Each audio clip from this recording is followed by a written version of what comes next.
ഇത് മാസ് മോട്ടോഴ്സിൽ നിന്നാണ്. നമ്മുടെ ഹോണ്ട ആക്റ്റീവ വണ്ടി ജനറൽ സർവീസായിട്ട് കയറ്റിയിട്ടുണ്ട്. ജനറൽ സർവീസിൻ്റെ ഭാഗമായിട്ട് നമ്മളതിൻ്റെ ബാക്ക് ബ്രേക്കൊക്കെ നമ്മൾ ചെക്ക് ചെയ്യാനും ക്ലീൻ ചെയ്യാനൊക്കെ ആയിട്ട് അയച്ചിട്ടുണ്ട്. നമ്മൾ വണ്ടി ഓടിച്ച് നോക്കുമ്പോൾ ബാക്ക് സൈഡിൽ നിന്ന് ചെറിയൊരു ബ്രേക്കിൻ്റെ ഒരു ഒരച്ചിൽ സൗണ്ട് പോലെ ഉണ്ടായിരുന്നു. എന്നാൽ ഹബ്ബൊക്കെ ചെക്ക് ചെയ്യുമ്പോൾ പറയത്തൊക്കെ വേറൊരു കംപ്ലയിൻസ് ആയിട്ട് തോന്നണമെന്നില്ല. ബ്രേക്ക് ലൈനർ ആയാലും വലിയ പഴക്കം തോന്നണില്ല. അപ്പോൾ അതൊന്ന് ക്ലീൻ ചെയ്തിട്ട് നമുക്കൊന്ന് റീസെറ്റ് ചെയ്യാം. അങ്ങനെ മേജറായിട്ടുള്ളൊരു കംപ്ലയിൻ്റ് ഒന്നും അല്ല, പക്ഷെ എന്നാൽ പോലും ഒരു ചെറിയൊരു ഒരച്ചിൽ സൗണ്ട് പോലെ ഉണ്ടായിരുന്നു. പിന്നെ ഈ ബ്രേക്ക് ക്യാമൊക്കെ ചെറിയ ടൈറ്റ് ഉണ്ട്, അതൊന്ന് നമുക്ക് ഗ്രീസ് ചെയ്ത് റീസെറ്റ് ചെയ്യാം.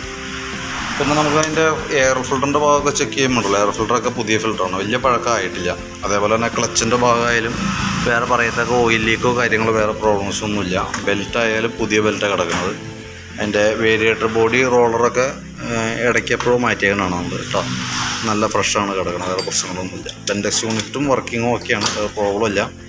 ക്ലച്ച് വെയിറ്റ് സെറ്റ് ആ യൂണിറ്റൊക്കെ കറക്റ്റാണ്, വർക്കിങ്ങിൽ വേറെ പ്രോബ്ലംസ് ഒന്നുമില്ല. ഇവിടെ ചെറിയൊരു ഗ്രീസിൻ്റേതായിട്ടൊരു മയം ഉണ്ടായിരുന്നു, അത് നമ്മൾ ക്ലീൻ ചെയ്തതിന് ശേഷം റീസെറ്റ് ചെയ്യാം കേട്ടോ.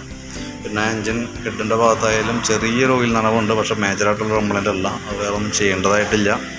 ചോക്ക് കേബിളൊക്കെ വർക്കിങ് പക്കയാണ്, വേറെ പ്രശ്നങ്ങളില്ല. ആക്സിലേറ്റർ കേബിൾ ഇപ്പോൾ ചെറിയൊരു ടൈറ്റ് തുടങ്ങിയിട്ടുണ്ട്, പക്ഷേ വേണമെങ്കിൽ നമുക്ക് അടുത്ത സർവീസ് വരെ യൂസ് ചെയ്യാം, കുഴപ്പമില്ല. കാര്യമായിട്ടുള്ളൊരു കംപ്ലയിൻറ്റിലേക്ക് എത്തിയിട്ടില്ല. പിന്നെ ഫ്രണ്ട് നമുക്ക് വണ്ടി ഓടിക്കുന്ന സമയത്ത് ഗട്ടറിലൊക്കെ ചാടുമ്പോൾ ചെറിയൊരു ഷേക്കിങ് കാണിക്കേണ്ടായിരുന്നു. അപ്പോൾ നമുക്ക് ഇതിൻ്റെ ഉള്ളിൽ തന്നെ കോളർ സെറ്റ് നമുക്കൊന്ന് മാറ്റിയിടണം. ഇതിൻ്റെ ഉള്ളിൽ വന്നത് ഇത് തൽക്കാലം കുഴപ്പമില്ല, അത് ഓർമ്മ മാത്രമായിട്ട് മാറ്റിയിടുന്നു. പിന്നെ ഈ ഫ്രണ്ടിൽ തന്നെ ഗ്രീൻ ബുഷും അത്യാവശ്യം പ്ലേ വന്നിട്ടുണ്ട്.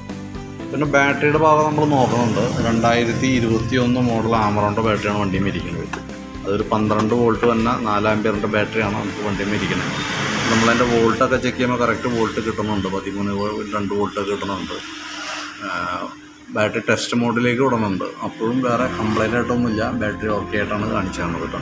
പിന്നെ പ്ലഗിൻ്റെ ഭാഗമൊക്കെ നമ്മൾ ചെക്ക് ചെയ്യുന്നുണ്ട്. ഈ സൈഡ് വരുമ്പോഴത്തേക്കും പ്ലഗൊക്കെ ഓക്കെയാണ്, അത് പ്രശ്നമൊന്നുമില്ല. അത്യാവശ്യം പെർഫോമൻസ് ഉണ്ട്, മൈലേജ് ആയാലും ആവറേജ് ഉണ്ട്. കാരണം എന്ന് വെച്ച് കഴിഞ്ഞാൽ പ്ലഗിൻ്റെ ആ പോയിൻ്റൊക്കെ ശരിക്കും വലിയ കരിയില്ലാത്ത രീതിയിലേക്ക് നിൽക്കുന്നു.